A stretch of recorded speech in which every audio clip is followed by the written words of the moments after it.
So welcome to our next project, which is a 2013 GMC Yukon SLT. Actually, you're probably wondering why there's two. One's a parts car. I've had the one for a while and I just got the other one for parts. So now it's time to start this build. It took me a while to find the parts at a good price, but the buyer wasn't in a hurry, so I ended up saving them a couple $1,000s. Now which one's the parts car and which one's the rebuilder? Well, I'll give you a hint. That one is going to take about 2 hours to fix and $300. And that one is going to take a lot more and a lot longer. So which one are we fixing?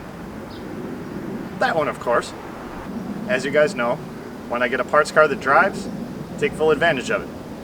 So let's go take our parts car for a ride and see exactly why I'm making it a parts car.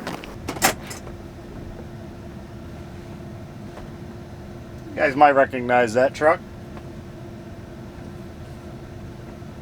So this is our parts car. And the reason it's a parts car, it's got a few miles on it. 217,365 right now. We have a few more when we're done. It's also an 07. The parts are the same as my 13, so I get them a little cheaper. Now this one was hit in the driver's door. A skin would fix it. Doors are cheaper. So I could throw a door on it. It needs some curtain airbags and some seat belts. I can get them rebuilt. I can get the seat belts rebuilt, and I can get the curtain airbags for less than 300 bucks. The door skin, I can leave it alone. With 217,000 miles on it, I definitely would. But then I'd be stuck looking for more parts for the other build. So this became a parts car. I can always fix more if I want to. I got this for what it was going to cost me to buy all the parts for the other truck. And it needs a lot more than you think. Plus I got little bonuses, like the headsets for the DVD player in the back. The remote for the DVD player in the back. I was missing this on our other truck. And you can't forget the Yuckon license plate frame. You can't put a price on that. Actually you could. It's probably about $3.99. But this thing runs and drives perfect. Air conditioning works. Everything works. Except for the rear gate, which I guess I don't care. Rear end's nice and quiet, motor's quiet, shift's good. I was a little concerned about the rear end. It had a spare on it when I got it, not sure why. The original tire was full. I thought maybe it had a bent wheel or bent axle, but neither seemed to be the case. This car came from Georgia, so the bottom of it looks like brand new. The other car was pretty clean, but it was from Illinois. So we're going to see the difference between a car that's 6 years older with almost triple the mileage that was from a salt-free environment and one that was driven in the salt with a third of the mileage and 6 years newer. So this has some of the normal Georgia problems, like a cracked dashboard from the heat, some faded out headlights, not a huge deal. Buffing. We can fix those right up. But all of our parts totally rust free. And for 217,000 miles, it's in pretty good shape.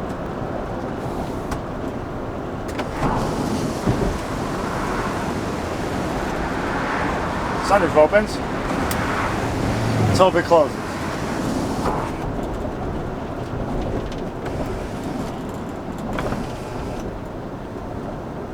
Not bad.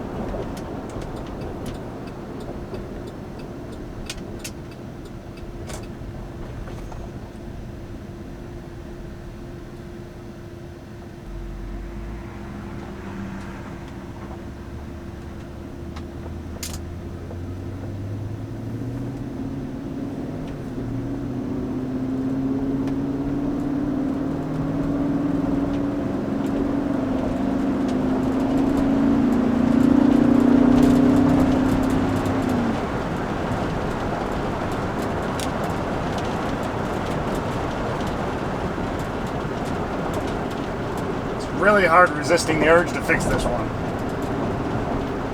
It really is a pretty nice truck. My navigation's a little lost. We have no GPS signal. I might know what that is. I've run into that problem before. we're not going to worry about it.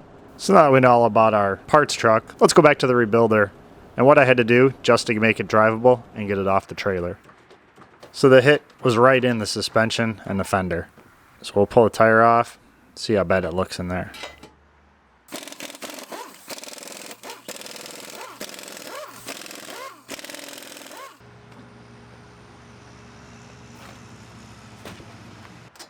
Lots of bent stuff. We're going to pull the brake hose and the ABS wires off. We'll unbolt the strut, which is supposed to just drop out the bottom. But stuff's in the way. Our control arm's a little bent.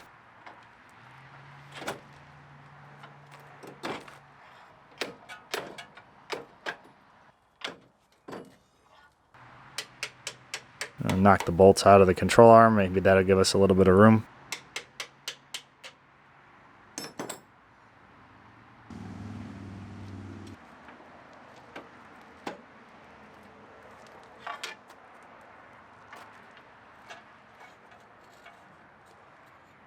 And it did not. I'll take the tie rod end off. The drive axle out of the way. So now we can turn our strut a little bit.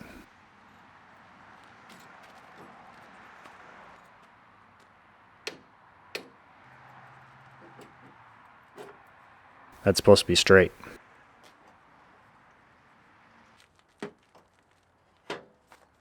Now maybe we can pry it off of there.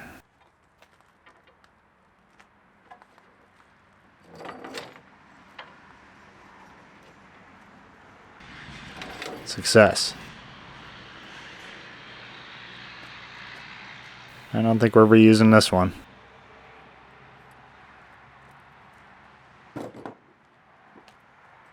So now we can pull that control arm off. You didn't think I could do a job without the air chisel, did you? Because this is an Illinois car, those bolts like to seize inside the bushings.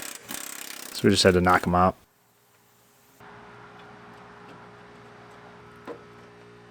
Now we can pry our control arm out. Those ears on the frame are bent. They're going to have to be straightened. Or in my case, the frame replaced. There's a difference in the control arm. I think that might cause alignment issues. So we'll replace it. We're going to bend the ears out just enough to get our control arm in there. There's a lot of other issues with this frame besides this. But I just need to be able to back it off the trailer and drive it around the shop. It moves pretty easy.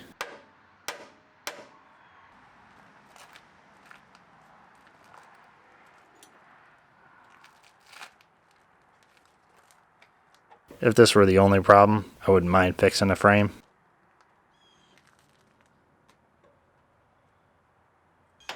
Put our bolts back in our control arm. This is the upper control arm. Put our adjusting washers on and our nuts.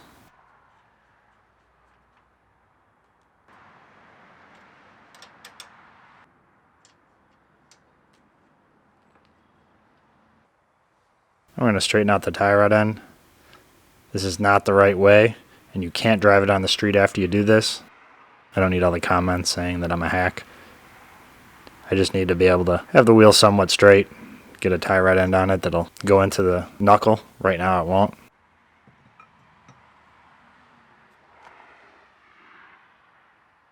I would change the inner tie rod end, but the rack and pinion is actually cracked, so there's no point. I'm going to have to replace it all anyway.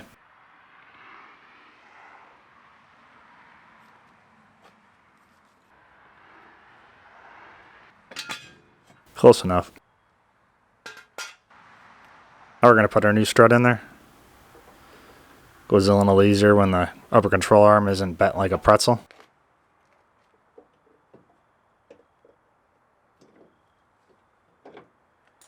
It's also getting a little dark.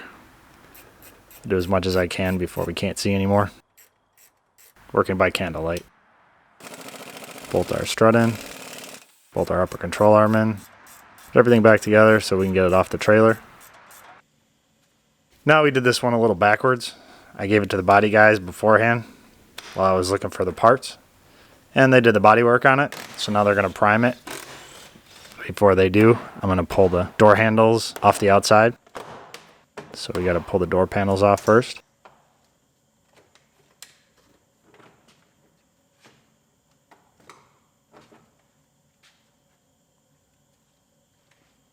This water barrier is kind of fragile.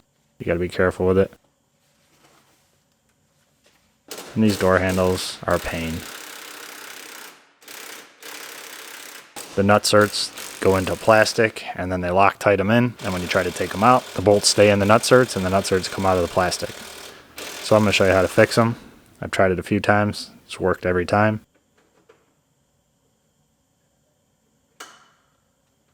So now we got our door handle off. We're going to clamp onto the nutsert and take the bolt out of it.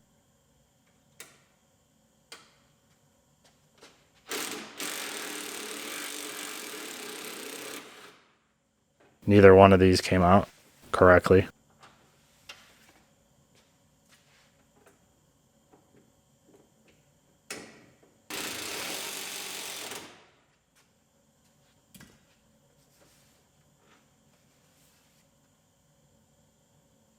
Yep, let's Loctite the bolts into the plastic door handles. What could go wrong? So now we'll pull the front door apart.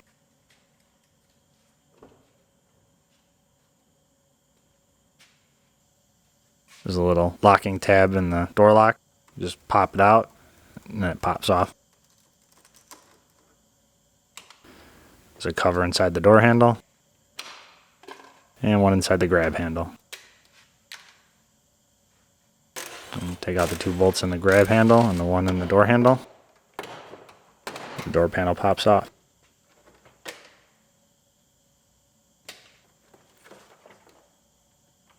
Disconnect the door handle and the wires for the window switches and the mirror.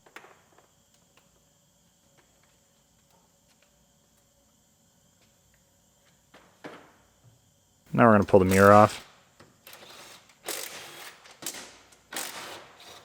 Take the belt molding off too.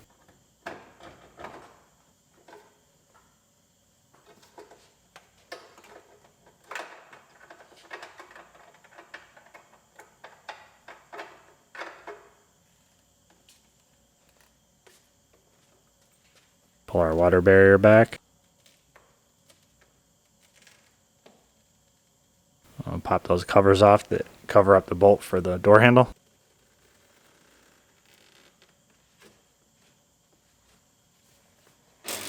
And we'll try unbolting our door handle. And lose the socket. We're going fishing. Found it.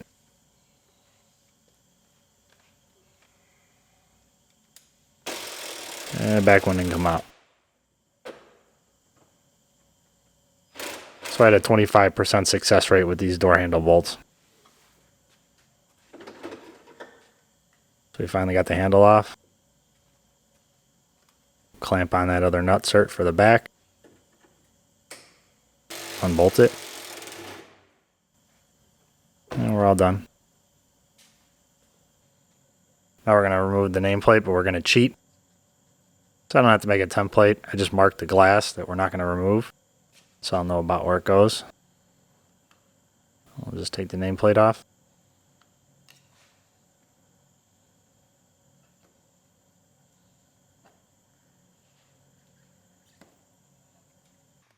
Now we're going to pull our seatbelts out so that I can send them out and have them rebuilt. That way, by the time I'm ready to put them in, they should be back. Takes about a week with shipping.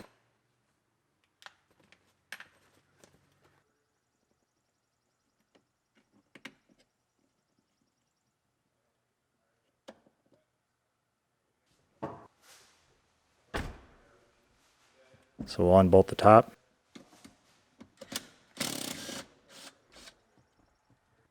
Pull the B-pillar trim down, the lower piece.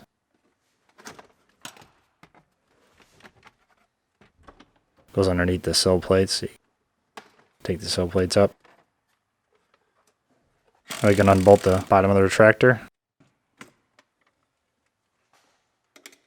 And unplug it. And pull that middle clip out. You don't have to take the upper trim all the way out, just enough to get the clip out.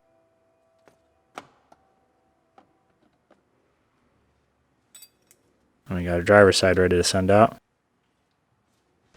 I'm going to pull our passenger side out. Pull the bolt out of the bottom. It's on the seat. Because there was nobody in this one, there was a little tension on it, so you just put the seat back to relieve a little tension so you can get it off of there. We'll put the seat back forward so we can get to our B-pillar trim.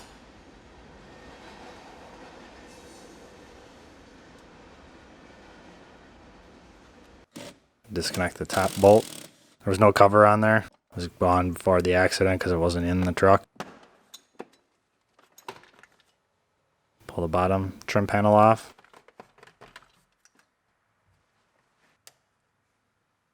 Disconnect our wires. And pull the bolt out. And the whole retractor lifts up. There's a little tab on it that locks in there and then bolts in. And now our other seatbelt's ready to send out. So this is what it actually looked like before I started on it. Before I gave it to the body guys and put any suspension on it.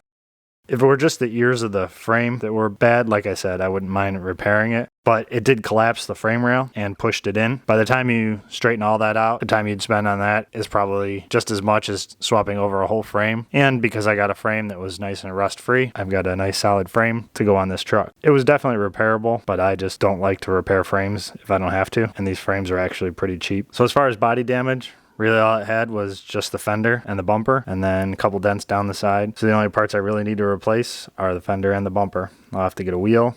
I already have the suspension on it. I'll put that on our new frame because I don't want to use 217,000 mile suspension. It'll be a pretty quick job. Next week we will get our parts truck apart. So we have our frame ready to go. When we bring this truck in, we'll have the fender off and have it edged so we can put it all back together after we swap our frame over. So like this video if you found it interesting. Share it if you think somebody else might. Subscribe if you want to see the rest of this build. As always, thanks for watching, and I'll see you soon.